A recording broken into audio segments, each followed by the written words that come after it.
Vay, hava. Endi joyim keldi. Mush havoga intoyin mos ketganman badanimcha. Biza issiq qolsa, bek mos ketmaydi mengacha. Toz hozir menga mos keldi vaqtda. Mayna havo bo'lsa dema, shu ya so'g'imsa, ya issiqimsa. Ammo lekin japaliqga shu mushtapda yoz bo'ladi, uyda tesh yotqil bo'lmagan. Ish. Ana qilsam ish, buna qilsam ish. Ammo men husmi ter qo'ydim.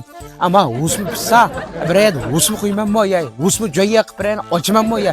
Bu husmini azimish dibala apasa bo'ldi o'xshaydi. Hozir qosh kirib bilan chay turib bilan shokamayda ish qilib ketibdi. Dibada maxsus husmi qo'ydan qilib bir joz bekit olmanmi ya? Vay. Ha. Ama shu. Sachi Mehmet bak şimdi nima? Yig'rim tatlab o'rningizdan boshlabdi, ha? Pul verib tur 60 koy at, 80 koy at. Dodangma masinki, ha? Dodangma. Adamni chishi taymichoq qoltaq. Yil urgansa 30 koy kamla qoldi, 8 koy kamla qoldi. Sen u bergan pulni o'g'limgan, mushab yig'ib akasanmi-cho? 160 koy bo'ldi u pul. U poch pulni sendan so'rg'ulimgan. Ha? Sana bir işin desem sen şunundan bir paydalanıp bir pulun var kitabımda ya. Ma abide şirketinden hazır kıykas faaliyet kıptı deme. Abide ma bu limon, yılpız ma gazı suyu var mı? Muşinki ismini özgertip aşağı yarıgıdaki bir isim koysan 100.000 köp olur ki. Mehmet Banşa ma çüşün emez, uyhan. Üzüngü müzüzleksiyonu çaş emne. Eğer 10 yıl kaçacak emez mi?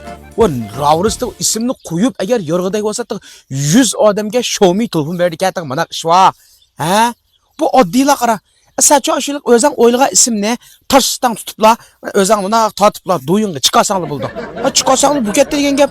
Sen izlep Ravrus birinci qaldıgan bolsan 100.000 köp pul hey. Xotun avalsa başqa şamsam, xotun avalmamsa 100.000 köpga her xotunla kemay. Ha? O yaxşı faaliyetke adaş bu. Bu faaliyet boş faaliyet. Bugündən başlasan buldu adaş, bugündən tamamen buldu. Bu 20. yaşagacha faaliyetke bu. Eğer iş qilib sangi isminin bir 10 köy qo'ymaganda adaş. Ha, mana abide ma yılpız limonga manda qo'yibdi. Shuninggacha hozir telefonni app o'sha qilsang bo'ldi ekan dema. Umid bor adaş, bu ishda umid bor. Umid cho'nqur. O'shan hammasini yig'ib akansang, hammamiz bir yerga o'tirib ism tanlab, ismdan birini qo'yaylik adaş. Ha? Va intan yaxshi ish bu. Ha, xo'sh bo'ldi ha.